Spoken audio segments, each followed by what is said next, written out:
নমস্কার, সকলকে স্বাগত জানিয়ে শুরু করছি জীবনের আলো অনুষ্ঠান। সকলে নিশ্চয়ই খুব ভালো আছেন। দেখুন, কিছু কিছু বিষয়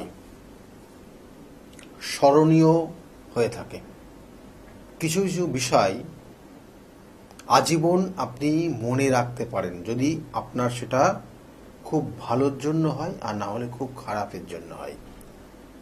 অনেক ক্ষেত্রে অনেক জাতক জাতিকারা দেখবেন কারুর দ্বারা খুব চরমভাবে ক্ষতিগ্রস্ত হয়ে যান, এবং সেই ক্ষতিগ্রস্ত সারা জীবন আপনার মনে রাখতে পারবেন আপনি। এবং সে এক সময় হয়তো আপনার জীবনের খুব ভালোভাবে এসছে, কিন্তু চরম সমস্যা তৈরি করে দিয়ে গেছে, এবং কিন্তু আপনার জীবনের বড় শত্রু। তাই এই শত্রুকে প্রতিহত করতে হলে, শত্রুকে দমন করতে হলে, শত্রুকে মিত্রতায় কনভার্ট করতে হলে আমরা বিভিন্ন ক্ষেত্রে বিভিন্ন দেবদেবীর আরাধনা করে এসেছি, বিভিন্ন দেবতাদের আরাধনা করে আমরা সেই জায়গাগুলো তৈরি করতে পেরেছি। সেই জন্য আমরা কিন্তু বহুল প্রচলিত বহু ক্ষেত্রে মা দুর্গাই হচ্ছেন সর্বশত্রু বিনাশিনী। এছাড়াও আমাদের বিভিন্ন ক্ষেত্রে বলা হয় শ্রী শ্রী বগলামুখী দেবী, তার আবির্ভাব, তার তিথি, তার ক্ষেত্রে স্মরণীয় কিছু দিন, তাকে যদি সঠিকভাবে ক্রিয়া করা যায় তাহলে আপনিও কিন্তু আপনার শত্রুকে দমন করতে পারবেন। আপনার ক্ষেত্রে বিভিন্ন ধরনের শত্রু আসতে পারে, তা মা বগলামুখী, যিনি দশ মহাবিদ্যার অষ্টম দেবী, তার শরণাপন্ন হলে আপনি কিন্তু অবশ্যই সেখান থেকে বেরিয়ে আসতে পারবেন। এবং সেই ক্ষেত্রে আজকে বলবো যে মা বগলা দেবীর কিভাবে তিনি আসলেন, এবং তারপরে তিনি কি জন্য এসেছিলেন, এবং কিভাবে আমাদেরকে বা সেই সময়কার দেবকুলকে সঠিক জায়গায় রেখেছিলেন, কোন শত্রুর থেকে নিজেকে বা তাদেরকে রক্ষা করেছিলেন। দেখুন, প্রথম অবস্থায় বলছে বগলামুখী, এই শব্দটার মধ্যে রয়েছে যিনি সম্পূর্ণ জায়গার থেকে সব থেকে তিনি রক্ষা করে রেখেছেন, যিনি এক কথায় বলতে গেলে, অর্থাৎ যার মুখ কোনো কিছু নিয়ন্ত্রণের নিজের হাতে তুলে নিয়েছেন, অর্থাৎ যে কোনো জিনিস নিয়ন্ত্রণের ক্ষেত্রে সেই মুখটা তিনি নিজের হাতে তুলে নিয়েছেন, এটাকে ইঙ্গিত দিচ্ছে। এবং অন্য আর একটা অর্থ যে বলছে যিনি মুখ তুলে ধরেছেন, অর্থাৎ বগলামুখী, অর্থাৎ শত্রুদেরকে দমন করার জন্য তিনি তাদের সামনে এসে দাঁড়িয়েছেন, সেই শত্রুকে প্রতিহত করার জন্য। শত্রু কে ছিল এবার একটু আমরা বিস্তারিত আলোচনা করি, বিভিন্ন ক্ষেত্রে যে জায়গাগুলো রয়েছে। কেমন বলছে, প্রজাপতি ব্রহ্মা সর্বপ্রথম মা বগলা দেবীর আরাধনা করেছিলেন, তাই মা বগলার অপর নাম হচ্ছে ব্রহ্মা আরাধ্যা। এবং এর সঙ্গে সঙ্গে বলা হচ্ছে যে তারকাসুরের 3 পুত্র ছিল, এবং এই 3 পুত্র কে তারা বলছে তারকাক্ষ, কমলাক্ষ এবং বিদ্যান মালির। এই 3 পুত্র মিলিত ঔরসে তৈরি হয়েছিল মহাশক্তিধর অসুর, এবং তার নাম ছিল ত্রিকূট।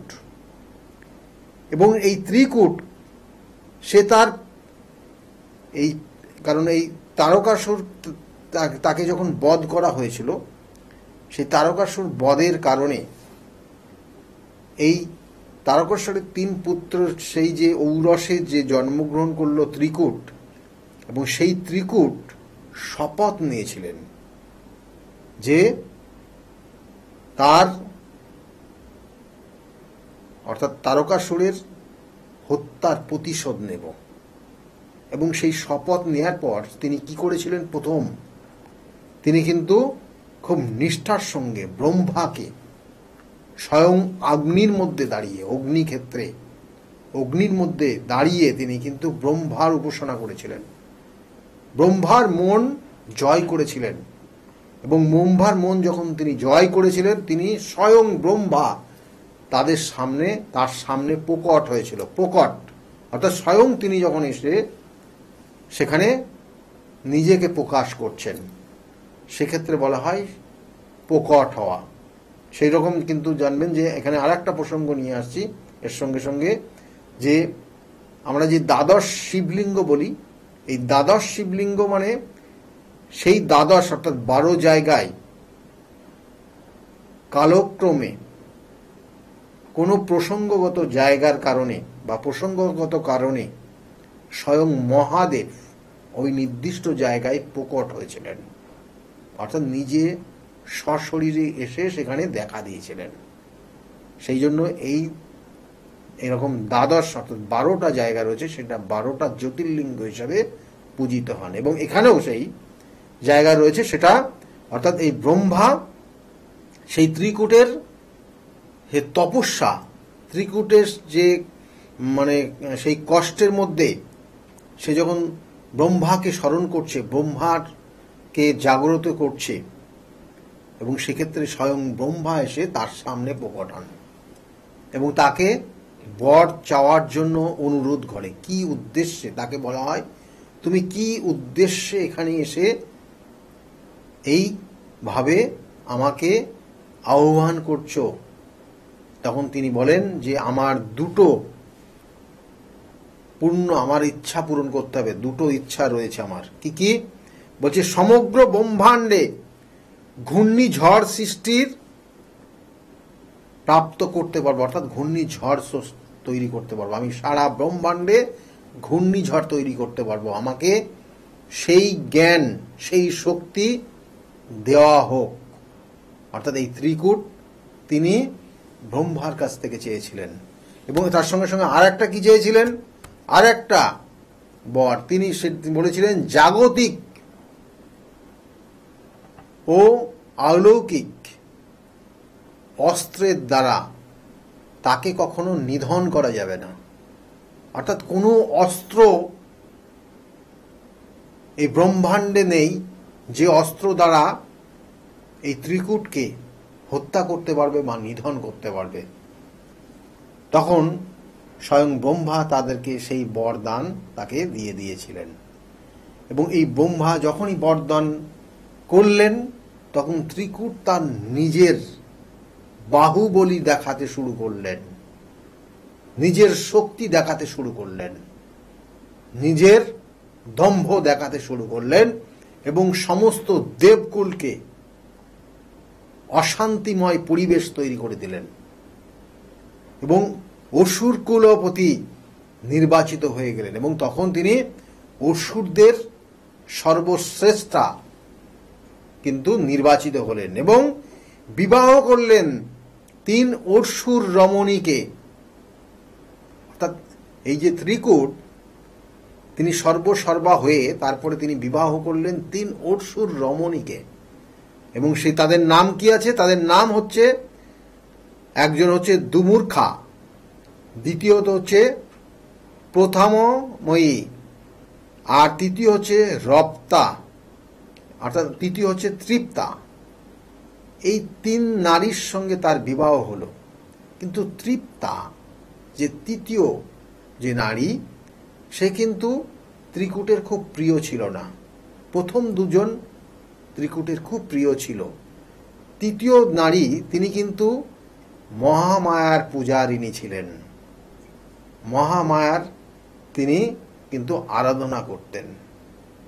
আর অন্য 2জন নারী কিন্তু তার অর্থাৎ ত্রিকূটের খুব কাছের হয়ে গেছিলেন। এবং এই ত্রিকূটের কাছে থাকার জন্য 2জন ত্রিকূটের কাছে প্রার্থনা করলেন বা ত্রিকূটের কাছে বললেন, ঠিক আছে, তোমার তো বহু শক্তি, তোমার অনেক দক্ষতা রয়েছে, তুমি দেখাও আমাদেরকে যে এই ধরাধামে বিভিন্ন ধরনের তুমুল গন্ডগোল, তুমুল প্রলয় সৃষ্টি করে দেখাও।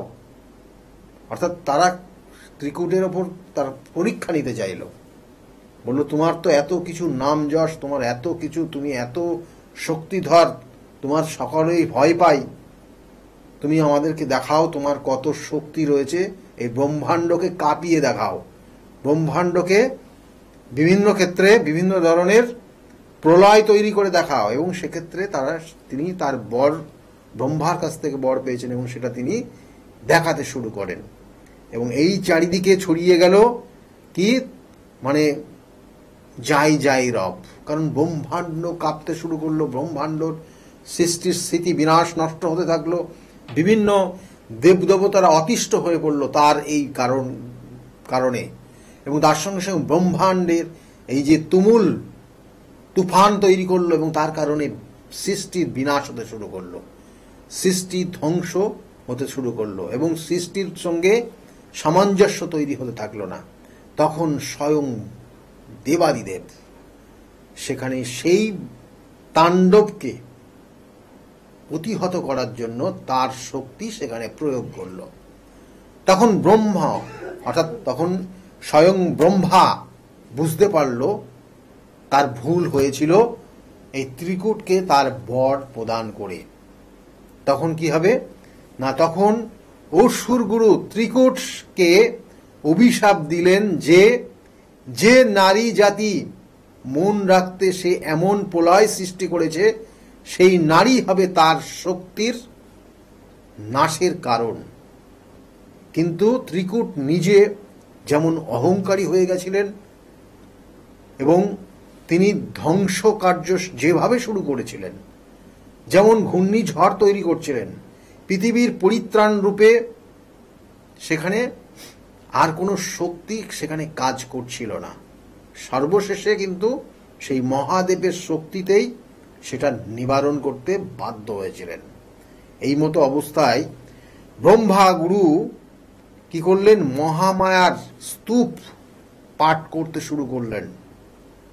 এই মহামায়ার স্তূপ পাঠ করতে শুরু করতে করতে এক সময় মা বগলা রূপে তার কাছে আবির্ভূত হলেন মা বগলা। এবং মা বগলার কাছে তিনি প্রার্থনা করলেন কি না, ব্রহ্মাণ্ডকে বাঁচানোর জন্য। এই ব্রহ্মাণ্ড বিভিন্নভাবে এই অসুর দ্বারা ক্ষত বিক্ষত হতে শুরু করেছে, সৃষ্টি বিনাশ হতে শুরু করেছে এবং সমস্ত দেবদেবতারা তারা অতিষ্ঠ হয়ে পড়েছে, তারা তাদের নির্দিষ্ট বাসস্থান সেই সব জায়গাগুলো পুরো নষ্ট হতে শুরু করেছে। তাকে প্রতিহত করতে হবে। এবং এই দেবীর তিনি এসে অভয় দিলেন, বললেন ঠিক আছে, প্রলয় খুব তাড়াতাড়ি সেখান থেকে চলে যাবে। এবং শক্তি ক্ষয় করে অবশেষে দেখা গেল যে সেই প্রলয় সেখান থেকে চলে গেল। প্রলয় থেকে সমস্ত ব্রহ্মাণ্ড রক্ষা করল। এবং দেবী এই ব্রহ্মাণ্ড রক্ষা করলো, প্রলয় থেকে কি বন্ধ করলো ঠিকই, কিন্তু প্রলয় তো সে আবার সৃষ্টি করতে পারে ত্রিকূট, কারণ সে তো বর পেয়েছে, তাহলে তাকে সর্বশান্ত করতে হবে। দেবী তখন সে নিজের বিভিন্ন রকমের কৌশল কাজে লাগালেন। প্রথম তিনি কি করলেন না, তার অনন্ত লাবণ্যময়ী সেই ত্রিকূটকে প্রলোভন দিলেন। দেবী অসুরের হৃদয়ে সৃষ্টি করলেন উচাটন, অর্থাৎ সেই অসুর ত্রিকূট, সেই ত্রিকূটের হৃদয়ে উচাটন ক্রিয়া শুরু করলেন। কারণ আবার বলছি, মা বগলার যেমন শত্রু দমন করে, কিন্তু তার সঙ্গে সঙ্গে তার বিভিন্ন কর্মকাণ্ডও রয়েছে। তাই উচাটন ক্রিয়া শুরু করলেন প্রথম, এবং বিলুপ্ত করতে থাকলেন তার যাবতীয় বুদ্ধিকে। অর্থাৎ সেই উচাটন ক্রিয়ার মাধ্যমে একটা জাতক জাতিকার তার বুদ্ধির জায়গাটাকে নষ্ট করে দেয়া যায়, তার মধ্যে তার কোনো রকমের সিদ্ধান্ত নেওয়ার জায়গায় থাকবে না। তাই সেটা মা বগলা মা সেই ক্রিয়া শুরু করে দিলেন প্রথম, তাকে মোহিত করে, তাকে বশীভূত করে, এই ত্রিকূটকে তার সেই লাবণ্যময়, তার লাবণ্যময়িতা দিয়ে তাকে আকর্ষণ করে তাকে এইভাবে ক্ষতবিক্ষত শুরু করলেন এবং বিলুপ্ত করতে থাকলেন তার যাবতীয় বুদ্ধিকে। শত্রু বুদ্ধির বিনাশ করে দেবী ত্রিকূটকে সম্মোহিত করলেন। ত্রিকূট তার সমস্ত বুদ্ধি ভ্রষ্ট হল এবং ত্রিকূট পুনরায় সেই মহাপ্রলয়কে কিন্তু থামিয়ে দিতে বাধ্য হলেন এবং তার কাছ থেকে সম্পূর্ণভাবে সেই মহাপ্রলয় সে কিন্তু সেখান থেকে নষ্ট করে ফেললেন এবং অন্তঃপর মহাদেবী তার সম্মোহন কাটিয়ে দিলেন এবং অর্থাৎ যে সম্মোহনের মধ্যে সেই বশীভূত হওয়া, তাকে যে বশীভূত করেছিল এবং সেই বশীভূত তার থেকে কাটিয়ে দিলেন এবং যেই কাটিয়ে দিলেন তখন তারা শত্রু হয়ে গেলেন। অর্থাৎ অসুররাজ কি করলেন, ভীষণভাবে ক্রোধে উঠে বললেন এবং সেই দেবীকে সশস্ত্র রণে আহ্বান জানালেন। অর্থাৎ সেই দেবীকে বললেন, তুমি আমার সঙ্গে যুদ্ধ করতে চলে আসো, তুমি অস্ত্র নিয়ে যুদ্ধ করতে আসো। কারণ তিনি জানতেন যে এই ধরাধামে কোনো অলৌকিক বা কোনো জাগতিক এমন কোনো অস্ত্র নেই যে অস্ত্র তাকে প্রতিহত করতে পারে, তাকে নিধন করতে পারে। সেই অহংকারে সে বলতে শুরু করলো, ঠিক আছে তুমি চলে আসো সশরীরে, অস্ত্র নিয়ে আমার সঙ্গে যুদ্ধ করো, আমি দেখে নিচ্ছি তোমাকে। এবং দেবী শূন্য হস্তে রণে এলে অসুররাজ আবারও দেবীর দ্বারা বুদ্ধিভ্রষ্ট হলেন। অর্থাৎ কিন্তু দেবী কিন্তু সেখানে কোনো অস্ত্র নিয়ে আসেনি, স্বয়ং সশরীরে সেখানে উপস্থিত হয়েছিলেন সেই রণে, সেই যুদ্ধক্ষেত্রে, এবং তাকে দেখেই অসুররাজ অর্থাৎ এই ত্রিকূট তিনি কিন্তু বুদ্ধিভ্রষ্ট হয়ে গেলেন এবং সেই সুযোগে বগলামুখী দেবী তার সকল শক্তিকে হরণ করে নিলেন এবং ত্রিকূটকে অথর্ব করলেন। অর্থাৎ এই বগলা মায়ের যে শক্তি জ্ঞান রয়েছে, সে একবার ত্রিকূটকে কি করল না, প্রথম অবস্থায় ত্রিকূটকে তিনি কিন্তু মোহিত করলেন, তারপরে তারপর উচাটন ক্রিয়া শুরু করলেন, তারপরে তার সম্মোহিত করলেন, অর্থাৎ সম্মোহিত করলেন এবং তারপরে তার সমস্ত বুদ্ধি, তার জ্ঞান সব কিছু তার নিঃশেষ করে দিলেন। তারপরে তাকে একসময় যুদ্ধে, কারণ তার মধ্যে শত্রুতা তৈরি হলো এবং সেই শত্রুতা বলে সে তার যে বর পেয়েছিলেন, অর্থাৎ ত্রিকূট যে বর পেয়েছিলেন, সেই বরের অহংকারে তিনি কি করলেন, মা বগলাকে আহ্বান করলেন যুদ্ধক্ষেত্রে এবং সেই যুদ্ধক্ষেত্রে তিনি কিন্তু কোনো অস্ত্র নিয়ে যাননি।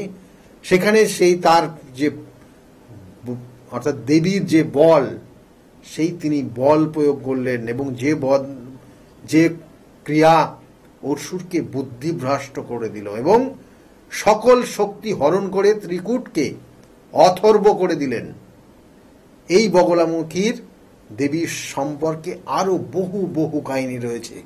সেই জন্য শত্রুর দ্বারা যারা প্রতিহত হয়েছেন, শত্রু আপনাকে যেভাবে ক্ষতিগ্রস্ত করেছে, শত্রুর দ্বারা আপনি দিনের পর দিন ক্ষতিগ্রস্ত হচ্ছেন, তাই বগলাময়ের যদি সঠিক ক্রিয়া আপনার উপর করা যায়, আপনাকে সেই জায়গাগুলো থেকে আপনি বেরিয়ে আসতে পারবেন। কারণ উচাটন ক্রিয়া খুব পাওয়ারফুল ক্রিয়া, বিভিন্ন ক্ষেত্রে সম্মোহন ক্রিয়া খুব পাওয়ারফুল ক্রিয়া, যেগুলো বগলা মায়ের মধ্যেই রয়েছে। সেই জন্য আপনার ক্ষেত্রে দেখবেন যে আপনি ভালো খাচ্ছেন, ভালো পড়ছেন, আপনার ক্ষেত্রে শত্রুতা তৈরি হয়ে যাচ্ছে। আপনি কর্মক্ষেত্রে খুব সফলতার সঙ্গে কর্ম করছেন, আপনার ক্ষেত্রে শত্রুতা তৈরি হয়ে যাচ্ছে। আপনি হয়তো একটা পরিবারে একটা ভালো জায়গায় রয়েছেন, কিছু মানুষ আপনাকে দেখে হিংসা করা শুরু করেছে। আপনাকে কিভাবে মাটির দিকে নিচে নামিয়ে নিয়ে আসা যায়। আপনি আপনার জীবনে ডেভেলপ করছেন, ভালোর দিকে যাচ্ছেন, উচ্চ স্থানে উঠতে চলেছেন। আপনাকে ওই জায়গার থেকে নামিয়ে আনার বেশ কিছু মানুষ আপনার আশেপাশেই ঘুরে বেড়ায়, তারা দেখবেন আছে। এদেরকে প্রতিহত করতে, এখান থেকে বেরিয়ে আসতে এবং আপনার নির্দিষ্ট যে লক্ষ্য রয়েছে সেই লক্ষ্যকে সঠিক রাখার জন্য অবশ্যই আমি বলবো বগলা মায়ের আরাধনা আপনারা করতে পারেন। বগলা মায়ের আরাধনা শুধুমাত্র যে শত্রু দমনের জন্য তা না, একটা জাতক জাতিকার জীবনের, আমাদের প্রত্যেক মানুষের জীবনে বাধা বিপত্তি আসে এবং স্থান কাল পাত্র বিশেষ যদি সঠিক তার প্রয়োগ করা যায় বগলা মায়ের, তাহলে অবশ্যই আপনি ভালো জায়গায় পৌঁছাতে পারবেন, বাধ্য হবেন। এবং সম্পূর্ণটা আমি বারবার বলি, আপনার সমস্যাটা কোথায় আছে, সমস্যাটা কোথার থেকে হচ্ছে।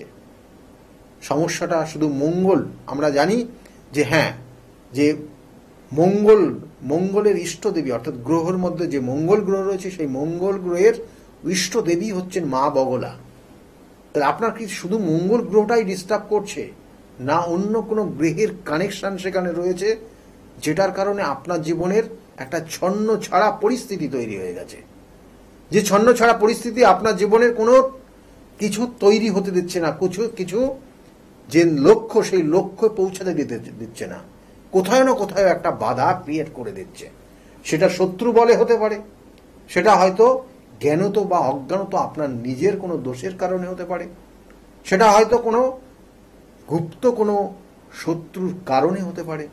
বাধা জীবনে তৈরি হচ্ছেই বারংবার, তার জন্য সঠিক প্রয়োগ রয়েছে।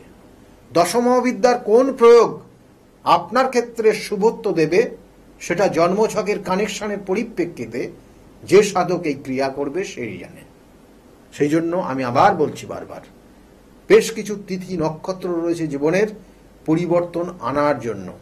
আপনার জন্মছক কোন গ্রহ কানেকশন অনুযায়ী হতে পারে, কোন গ্রহ কানেকশন অনুযায়ী আপনার প্রতিকার প্রতিবিধান দিলে আপনার ক্ষেত্রে আপনার জীবনে ভালো হবে, সেটা কিন্তু আপনার জন্মছকের কানেকশন অনুযায়ী হবে। সেই জন্য যদি মনে করেন যোগাযোগ করবেন আমার সাথে, তাহলে নিচের বুকিং নাম্বারে ফোন করে জেনে যেতে পারেন আপনি কখন কোথায় কোন চেম্বারে থাকি। অবশ্যই সেটা আপনার ক্ষেত্রে হেল্পলাইন নাম্বার। আর আমার চেম্বার বিভিন্ন ক্ষেত্রে বিভিন্ন জায়গায় রয়েছে। প্রত্যেক রবিবার কাঁচরাপাড়া 2টো থেকে 6টা পর্যন্ত পাবেন। তাছাড়া সোমবার ব্যারাকপুর, শ্রীরামপুর, মঙ্গলবার কালীঘাট আছে, বুধবার কখনো আপনারা হাওড়া ময়দানে পাবেন, বৃহস্পতিবার কৃষ্ণনগর, শুক্রবার হাতিবাগানে চেম্বার পাবেন। তাছাড়াও কিন্তু আমার চেম্বার রয়েছে কখনো বহরমপুর, কখনো বর্ধমান, কখনো তারাপীঠ, কখনো মেচেদা, কখনো শিলিগুড়ি, কখনো দিল্লি, কখনো গুয়াহাটি, বিভিন্ন ক্ষেত্রে রয়েছে। আর আমি বিভিন্ন কাজ বিভিন্ন জায়গায় করে থাকি, কখনো তারাপীঠ, কখনো কামাখ্যা, কখনো বেনারস, কখনো নাসিক। বিভিন্ন ক্ষেত্রে বিভিন্ন জায়গায় কাজ করতে হয়, কারণ আপনার ক্ষেত্রে আপনার যে অশুভত্ব জায়গা রয়েছে সেখান থেকে আপনাকে বার করে নিয়ে এসে আপনার সঠিক যে লক্ষ্য রয়েছে সেই লক্ষ্য পূরণ করাই মেন উদ্দেশ্য। সেই জন্য যদি মনে করেন যোগাযোগ করবেন, বুকিং নাম্বারে যোগাযোগ করে নেবেন। যাই হোক, আজকে একদম সময় নেই। বিগত দিনে বহু মানুষ তাদের প্রতিকার প্রতিবিধান নিয়ে আজকের জায়গায় খুব ভালো আছে। তাদের মুখ থেকে শুনুন তারা কতটা ভালো রয়েছে আজকের জায়গায় দাঁড়িয়ে। শুনতে থাকুন। সকলে ভালো থাকবেন। আগামী দিনগুলো প্রত্যেকের খুব শুভ হোক, এই শুভকামনা রইল। নমস্কার। ডক্টর গৌতম শাস্ত্রী আর 5 জন অ্যাস্ট্রোলজারের থেকে কেন তিনি আলাদা? স্বাভাবিকভাবে আপনাদের মনে এই প্রশ্ন আসতেই পারে। দূর দূরান্ত থেকে নানান সমস্যায় জর্জরিত মানুষ ছুটে আসে তার কাছে। গ্রহদোষ হোক কিংবা কাল সর্পদোষ, অথবা ধরুন মাঙ্গলিক দোষ কিংবা অন্য যে কোনো সমস্যা, তারা জানেন সব সমস্যা স্থায়ী সমাধানে এক এবং অদ্বিতীয় ডক্টর গৌতম শাস্ত্রী। চলুন আজ আপনাদের সাথে পরিচয় করিয়ে দিই এমন কিছু মানুষের এবং শুনে নিই তাদের কথা। আমার বাবা 2021 সালে প্রথমবার স্যারের কাছে আসেন, আর মানে বাবার ব্যাপারে যে প্রেডিকশন গুলো করা হয়, মানে প্রত্যেকটা প্রেডিকশন প্রচন্ড অ্যাকিউরেট ছিল। তারপরে তো বাবার বিভিন্ন কাজে মানে স্যার হেল্প করেছেন, যেগুলোতে রেমেডি দিয়ে প্রত্যেকটা কাজই তারপর মানে খুব আমরা ফলও পেয়েছিলাম। তারপর মা আমায় নিয়ে আসে। আমার ব্যাপারেও স্যার যে প্রত্যেকটা প্রেডিকশন করে প্রত্যেকটাই এতটাই অ্যাকিউরেট ছিল, মানে অনেকটা অবাক করার মতোই অ্যাকিউরেট ছিল। আর মানে মনে হয়েছিল আরো আগে আসলেই ভালো হতো, আরো অনেক কিছু বেটার হতে পারতো। কিন্তু তারপরে যখন রেমেডি নেওয়ার পরে আর প্রচন্ড অনেক রকম ফল পেয়েছি আমি, আমার মা, আমার বাড়িরও সবাই এসেছে, মানে সবাই অনেক ভালো ফল পেয়েছি। আর মানে স্যার শুধুমাত্র ফলের দিক থেকেই না, এখানে এসে পুজো দিয়ে স্যারের ব্যবহারও খুব ভালো। আর মানে প্রত্যেকটা জিনিসের ক্ষেত্রে তিনি মানে খুব অ্যাটেন্টিভ, খুব ভালোভাবে শোনেন, প্রত্যেকটা জিনিসের সেভাবেই সলিউশন দেয়। তো আমি এসে তো খুব ভালো ফল পেয়েছি। আপনারা যদি দেখে থাকেন, আসবেন, মানে অবশ্যই ফল পাবেন। অনুপ চন্দ্র, আমি ডক্টর গৌতম শাস্ত্রী স্যারের সাথে বিগত 6 বছর ধরে মানে যোগাযোগে আছি। আমি যখন কলেজে স্টুডেন্ট ছিলাম তখন থেকে স্যারের কাছে কনসালটেশন নেই। পড়াশোনাতে ওনার গাইডেন্সের মাধ্যমে আমি বিটেক কমপ্লিট করি, তারপরে আরো কিছু পড়াশোনা করছি এখন। সাথে সাথে ক্যারিয়ারে ওনার প্রচুর গাইডেন্স পেয়েছি। ওনার গাইডেন্সের মতো আমি এখন একসাথে 3খানা ব্যবসা প্যারালালি রান করছি। 3টেই কিন্তু ইন্ডিয়ার বাইরে, নট অনলি ইন ইন্ডিয়া, 3টে ইন্ডিয়ার বাইরে। এখন একটা ছোট অ্যাচিভ করেছি। রিসেন্টলি আমি একটা গাড়ি কিনেছি, যেটা Volkswagen কোম্পানি, 25 lakhs অ্যান্ড অ্যাবভের। পরবর্তীকালে বেশ কয়েকটা গোল আছে। স্যারের গাইডেন্সের মাধ্যমে সেই গোলসের উপরে আমি টাইম টু টাইম কাজ করছি। ওনার কনসালটেন্সিটা এতটাই ভালো কি আপনাকে উনি মান্থ টু মান্থ বলতে পারেন কি কোন সময়ে আপনি কিভাবে রিয়েক্ট করবেন, কিভাবে এক্সিকিউট করবেন নিজের কাজ। যদি আপনি সেই কাজগুলো সেই ওনার কথা অনুযায়ী আপনি যদি এক্সিকিউট করেন, ডেফিনেটলি আপনার গোলটাও টাইম মতো কমপ্লিট হবে। আর আমি সবাইকে এটাই বলবো, যদি আপনারা বিশ্বাস করে আসেন তবেই কিন্তু হবে। যদি বিশ্বাস না থাকে তাহলে কিন্তু কোনো কিছু হবে না। আপনাকে সেই বিশ্বাসটা রাখতে হবে। নমস্কার, আমি শ্রাবণী দাস, আমি হালিশহর থেকে আসছি।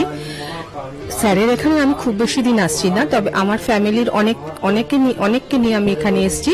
এখানে এসে স্যারের কাছ থেকে আমি অনেকভাবে উপকৃত হয়েছি। যেমন আমার এক কাজিন, ওর অফিসের কোনো প্রবলেম হচ্ছিল, কোনোভাবে স্মৃতি হচ্ছিল না অফিসের কোনো কাজের। স্যার বলেছিলেন যে ও পুরনো যেখানে কাজ করছে সেখান থেকেই ওর কাজ, আবার ওখান থেকে ওকে ডাকবে এবং সেখানেই ওর স্থিতি হবে। সেটাই হয়েছে। আবার আমার আরেক রিলেটিভের গাইনিক কোনো প্রবলেম হচ্ছিল, সেই প্রবলেমও উনি যা বলেছিলেন যে সেই প্রবলেম ঠিক হয়ে যাবে, সেই প্রবলেম ঠিক হয়ে আমাদের ফ্যামিলিতে এখন নতুন একজন মেম্বার আসছেন। এই জন্য আমরা খুব খুশি। ওনার কাছ থেকে এসে, ওনার কাছে এসে আমরা নানাভাবে অনেকভাবে উপকৃত হচ্ছি। স্যারের কাছে আমি 2019 সাল থেকে আসছি। তো আমি স্যারের কাছে এসে আমি স্যারের যা প্রেডিকশন ছিল সবগুলো মিলে গেছে এবং হুবহু আমার কিছু না বলার আগে উনি সবকিছু বলে দিয়েছিলেন। তাই জন্য আমি ফল পেয়েছি বলে আমি ওনার কাছে এত দূর কাঁচরাপাড়াতে এসেছি। দাদার কাছে এসে আমি আমার নিজের সংসারের যা দায়িত্ব ছিল, অসুবিধা ছিল, সেই সবগুলোও আমি পেয়েছি। কি কাজকর্ম ছিল না, সেই সব কাজকর্মগুলোও আমি নিজের হাতে পেয়েছি, সব কিছু পেয়েছি। যেখান থেকে যা আমি ঋণ করেছিলাম সেগুলোও আমি আজ শোধ করতে পেরেছি। নিজেকে অনেক সংসার থেকে আমি মুক্ত হতে পেরেছি সব কিছু করে।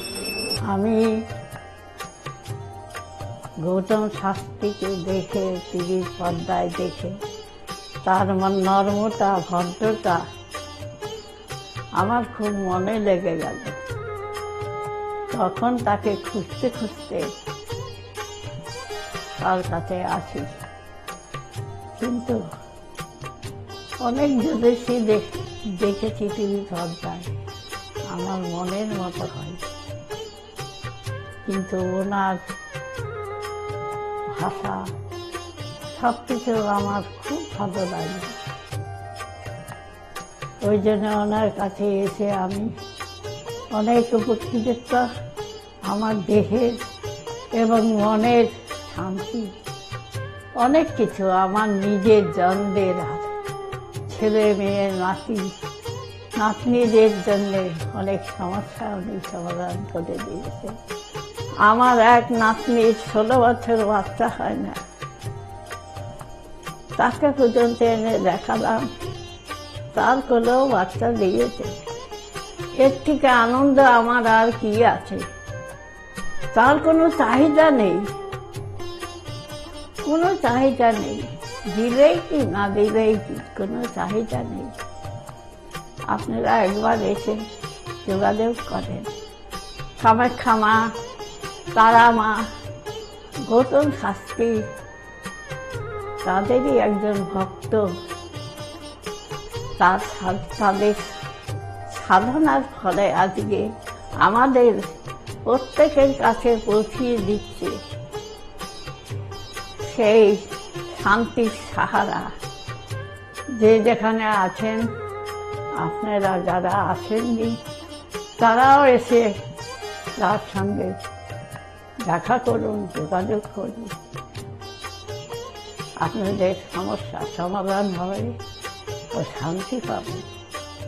আমি তো খুব ভালোবাসি, অন্তর থেকে ভালোবাসি, কেন আমি তো উপস্থিত। ভারতবর্ষ বই তার নামে যেন ছড়িয়ে পড়ে আমার এই প্রার্থনা। আপনার নাম কি? আমার নাম পলি দাস। আপনি কবে থেকে আসছেন? আমি 4 বছর হয়ে গেল এখানে আসছি। আচ্ছা, আপনি যে এতদিন ধরে আসছেন, আপনি কোনো কাজ পেয়েছেন? অবশ্যই। হ্যাঁ, প্রথমে আমার মেয়েকে আমি পড়াশোনার ব্যাপারে, ওর যাতে পড়াশোনায় মন আসে এইসব ব্যাপারের জন্য এসেছিলাম। আস্তে আস্তে দেখলাম আমার মেয়ের অনেক ইমপ্রুভ হচ্ছে। তারপর আমি সবাইকে, আমার আশেপাশে বন্ধু বান্ধব, আত্মীয় স্বজন যে আছে সবাইকে বললাম যে দেখো আমার মেয়ে অনেক চেঞ্জ হচ্ছে। মানে ও খুব দুষ্টু ছিল, পড়ায় মন বসতো না, সেগুলো হয়েছে। তারপর থেকে বন্ধু বান্ধব সবাইকে বললাম, সবাই আসলো, সবাই খুব আনন্দ, সবাই খুব খুশি, আমিও তো ভীষণ খুশি। আমার আচ্ছা, আজকের ডেটে দাঁড়িয়ে অ্যাস্ট্রোলজার ডক্টর গৌতম শাস্ত্রীর কাছ থেকে যে আপনি যে স্যাটিসফাই হয়েছেন, তা কতটা আপনি স্যাটিসফাই হয়েছেন? হ্যাঁ, আমি তো মানে সত্যিকারেরই মন থেকে বলছি, মানে পুরোটাই আমি আমার মানে যতটা আমি চেয়েছিলাম, বেশি তো মানে কম বললে ভুল হবে, বেশি হয়েছে, বরং আমার আনন্দের জায়গাটা এতটাই বেশি হয়ে গেছে। তার মানে আপনি পুরোপুরি স্যাটিসফাই, তাই তো? আমার নাম রাকেশ মন্ডল, গ্রাম ডবলপোতা। এই দাদার কাছে এসেছিলাম, অনেক প্রবলেম ছিল, সেই প্রবলেম কিছুটা সলভ হচ্ছে এবং হবে। এই অমাবস্যার দিন এই যজ্ঞ হচ্ছে, অনেক দূর দূর থেকে মানুষজন আসছে, কাজ হচ্ছে বলে সবাই তো আসছে, আমিও এসছি, আবারও আসবো। নমস্কার, আমি জয়িতা গুহ। আমি গত এপ্রিল মাস থেকে খুব সমস্যায় পড়েছিলাম। আমার কাজের দিক থেকে সমস্যা ছিল, বসের সাথে এবং পারিপার্শ্বিক আমার যে কলিগরা ছিল তাদের সাথে খুবই সমস্যা জড়িত হয়েছিলাম। তো তারপরে সেই কাজটা আমি আর অবশেষে টিকিয়ে রাখতে পারিনি, সেটা আমাকে বাধ্য হয়েছিলাম আমি সেটা ছেড়ে দিতে। তারপরে একটা খুব আর্থিক দিক থেকে খুব ভেঙে পড়েছিলাম। তো সেই সমস্যায় জর্জরিত হয়ে বুঝতে পারছিলাম না কি করব। তো হঠাৎ একদিন টিভিতে প্রোগ্রাম দেখি ডক্টর গৌতম শাস্ত্রী, ওনার কথাবার্তা, ওনার যে উপাচারগুলো রয়েছে, যেগুলো উনি বলেন প্রতিকার, সেগুলো শুনে আমার খুব ভালো লেগেছিল। তো ওনার সাথে এসে দেখা করি, আমার সমস্ত কথাবার্তা ওনার সাথে শেয়ার করি, প্রবলেমগুলো। তারপর উনি আমাকে দেখে আমাকে কিছু বলেন আমার ব্যাপারে, তো সেগুলো একদম হুবহু মিলে যায়। তো তারপরে উনি আমাকে রেমেডি সাজেস্ট করেন, তো আমি সেই রেমেডিটা নিই, আমি ধারণ করেছি। তো ধারণ করার পর আমি আস্তে আস্তে নিজের মধ্যে একটা চেঞ্জ দেখতে থাকি। তো এবং আমি গত আগস্টের 27 তারিখে একটা জব পেয়েছি, যেটা আমার মনের মতো। এখানে আমার ডেজিগনেশন, আমার স্যালারি, আমার মনের মতো লোকেশন আমি এখানে পেয়েছি। মানে এটাতে আমি বিশেষভাবে আপ্লুত। তো সের জন্য অসংখ্য ধন্যবাদ ডক্টর গৌতম শাস্ত্রীকে। নমস্কার, আমি মেলিনা থমাস। আমি গত 1 মাস আগে থেকে ডিপ্রেশনে ভুগছিলাম এবং আমার অনেক রকম সমস্যা দেখা দিচ্ছিল।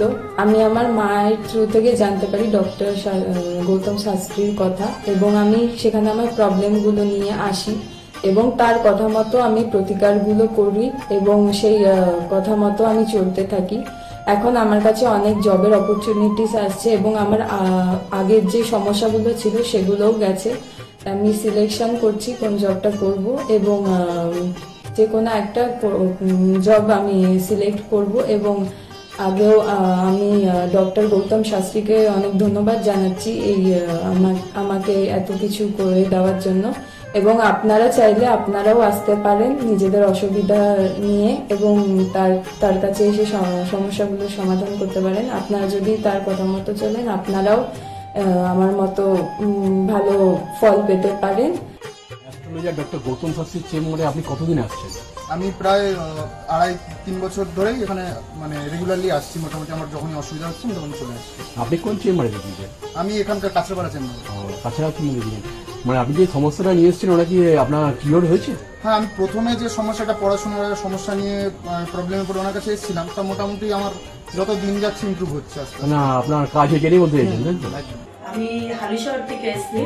ধরো আমার নাম তো মলিনা ঘোষ, কিন্তু তোমার কি হচ্ছে বলো তো, আমি দাদার কাছে অনেক বছর ধরে মানে কয়েক বছর ধরে ভালোই এসেছি। আমি অনেক বিপদে পড়েছিলাম, তো তখন আমি এক টিভি চ্যানেলে দেখে, সবাই কিন্তু প্রোগ্রাম দেখে, সব সিরিয়াল দেখে, সব কিছু দেখে, কিন্তু আমি ওই সিরিয়াল সব কিছু ছেড়ে আমার এমন বিপদ হয়েছিল, আমি শুধু টিভির কাছে বসে শুধু এই শাস্ত্রীয় চ্যানেলগুলো দেখে দেখে আমি মনে ভাবতাম আমি কাকে মনের মতন পাবো। পেলাম যে সবাই এত চ্যানেলে, কিন্তু আমি সবাইকে দেখেছি, আমার দাদাকেই আমার খুব পছন্দ হলো। আমি খোঁজ করতে করতে করতে করতে আমি এমন বিপদ যে আমি এই বিপদে কি করে উঠবো, তখন ওই দাদার কাছে আসলাম। খোঁজ পেয়ে চিকিৎসা করতে করতে তখন দাদার কাছে এসে আমার অনেক বড় বিপদ ছিল, আমার ছেলে স্বামী সব নিয়ে আমার বাড়ির খুব অবস্থা খারাপ ছিল। আজকে ওনার কাছে এসে আমি অনেক উপকার পেয়েছি। আমি সবার কাছে বলছি, আমি এত লোক দেখছি, আমি বলি একটু যদি দাদার কাছে এসে সব ধৈর্য ধরে, কারোর বিফল হবে না, তার ফল ছাড়া বিফল হবে না। আমি ভাবি যে আমি অনেক লোকও পাঠিয়েছি, আমরা যদি প্রচার করতে পারি, অনেকে আছেন এই দাদার কথা বলবো না, বলবো না, কিন্তু না বলেন, মানুষ যদি বিপদের হাত থেকে বাঁচে সবারই তো ভালো হয়। কিন্তু দাদার কাছে আসার পরে আমার এমনও মাঝে একটা এমনও বিপদ গেছে, এই দাদাই আমাকে এই বিপদের হাত থেকে উঠিয়েছে। এর জন্য আমি দাদার কাছে সারা জীবনের জন্য কৃতজ্ঞ থাকি। দাদাকে চাই দাদাও ভালো থাকুক, আমরাও যেন দাদার কাছে এসে দাদা আরো সুস্থভাবে যেতে পারি। শুনলেন তো, এনাদের প্রত্যেকের আশা, ভরসা এবং বিশ্বাসের একটাই নাম, ডক্টর গৌতম শাস্ত্রী, যার সম্পর্কে আমরা এত কিছু শুনলাম। চলুন এবার দেখে নিই তিনি কি বলছেন। আজকের যে ফিডব্যাক আপনারা পাচ্ছেন, এগুলো কিন্তু আমার সবটাই আমার গুরুদেবের আশীর্বাদ। কারণ গুরুদেব আমাদেরকে একটাই জিনিসই বলেছিলেন যে যেভাবেই হোক মানুষকে উপকার করলে তোমার কিন্তু আগামী দিনে দেখবে তোমার মানুষ কিন্তু তোমার পাশে এসে দাঁড়াবে। এবং সেইভাবেই আমি কিন্তু যেভাবে সকলের উপকার বা আমি যতটা কাজ করছি সকলে উপকৃত হচ্ছে, এবং এর জন্য আমিও কিন্তু খুব আনন্দ পাই যখন তারা বলে যে না দাদা, আমি আপনার এই কারণে এই জন্য এসেছিলাম, এই কাজটা আমি পেয়ে গেছি। সুতরাং আমিও চাই যে এইভাবে মানুষের পাশে থেকে মানুষকে সহযোগিতা করে মানুষকে আরও ভালো জায়গায় পৌঁছে দেওয়া। যাদের খুব দুঃখের মধ্যে কষ্টের মধ্যে আছে তাদেরকে কিছুটা গাইড করে তারা যদি আরও ভালো জায়গায় যেতে পারি এবং ভালো জায়গায় তাদেরকে যদি নিয়ে যেতে পারি, এটাই হচ্ছে আমার মেন উদ্দেশ্য। অর্থাৎ তারা যদি আরও ভালো জায়গায় যেতে পারে, সেখান থেকে যে আনন্দ উপভোগ করতে পারবো আমি, সেটা কিন্তু চিরস্থায়ী থেকে যাবে। তাহলে আর দেরি কেন, চটপট ফোন করুন 9836410969 অথবা 8335805241 এই নাম্বারে। শুধুমাত্র একটি ফোন, যা পাল্টে দিতে পারে আপনার গোটা জীবন। জ্যোতিষবিদ, বাস্তুবিদ, হস্তরেখা বিশারদ ও spiritual guide doctor Gautam Shastri, এক এবং অদ্বিতীয়।